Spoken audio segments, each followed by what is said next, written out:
Afternoon, Mr. Good President. afternoon. Sir, may question si Alan Francisco ng PTV4. Hi sir, good afternoon. Good afternoon.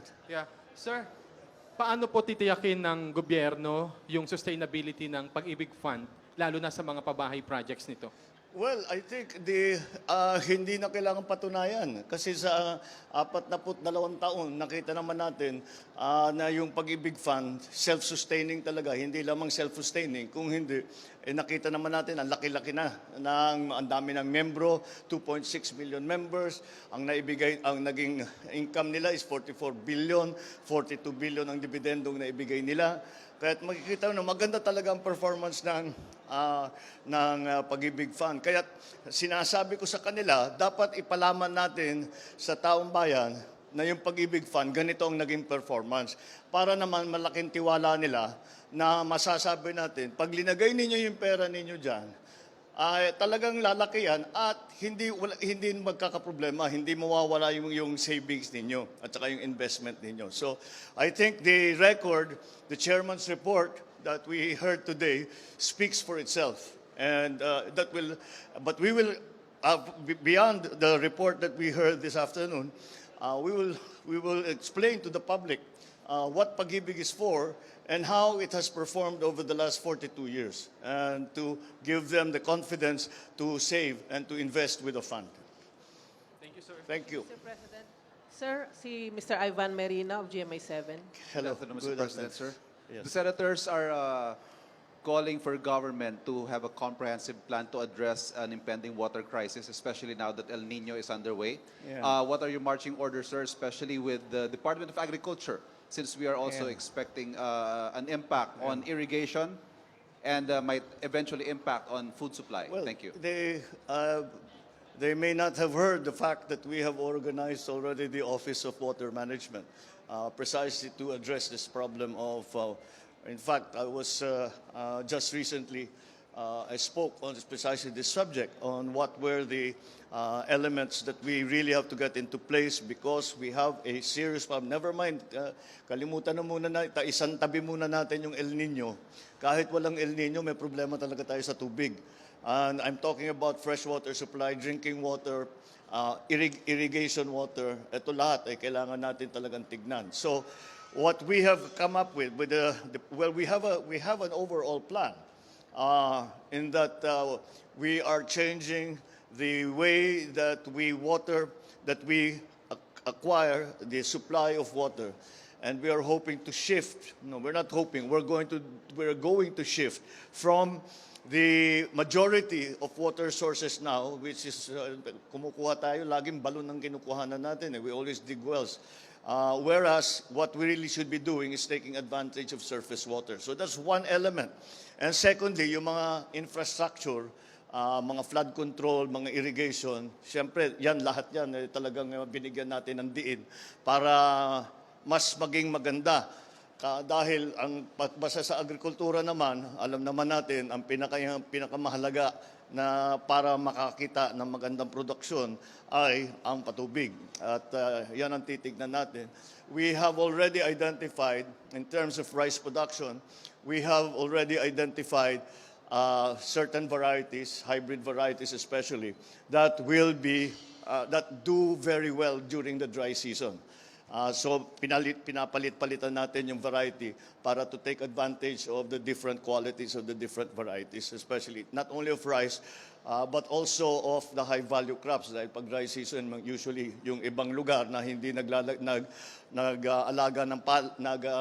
ng palay ay high-value crops ang kanilang tinitignan. So those are the measures that we have already put into place that are specifically for the Department of Agriculture. But again, the water management problem that we have in the Philippines goes beyond, because it's water, it goes beyond just agriculture. Of course, agriculture is an extremely important part of it. But we are talking about irrigation, water for irrigation, water for power production, our management of surface water, flood control, and for irrigation as well. All of these things we have already put up together. We have already together a overall plan Now we have to implement it because we have to put together. There are many agencies that are concerned when it comes to water management. So we have to make it a more cohesive. That's why nagtayo tayo ng Office of Water Management, which presently will be attached to the Office of the President and with DNR. But we are hoping down the road, meron ng mga bills that have been filed in the legislature, in both houses, na itinatayo ang Department of Water Management. And that's precisely what we are trying to face. We already have a problem. But then there's now the new factor, or not so new factor, of climate change that we really have to deal with. And the good thing is that we have seen many examples of water management around the world which we can emulate. Na pwede nating gayahin dito sa Pilipinas, bagay dito sa Pilipinas. Kasi naman, hindi natin siguro dapat, hindi may mahirap, hindi katanggap-tanggap na ang Pilipinas kulang sa tubig. Dahil alam naman natin, hindi basang-basa ang Pilipinas na we are a tropical country. And so it's just really a question of managing our water. We kept postponing this problem over the many years at every level. So it's time to put it together, to put in a cohesive plan na masusundan ng lahat ng LGU, masusundan ng lahat ng mga agencies of government. Thank you. Sir, last question from Maricel Halili of TV5. Hi, sir. Magandang hapon po.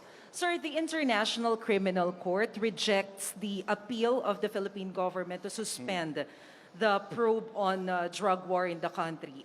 May we have your thoughts on this? Ano po masasabi ninyo? Ano po yung next move natin? We don't have a next move. That is the extent of our involvement with the ICC. That ends all our involvement with the ICC. Because hindi na tayo pwedeng appeal. The appeal has failed, and in our view, there's nothing more that we can do in the government, and so at this point, we essentially are disengaging from any contact, from any communication, I guess, with the ICC.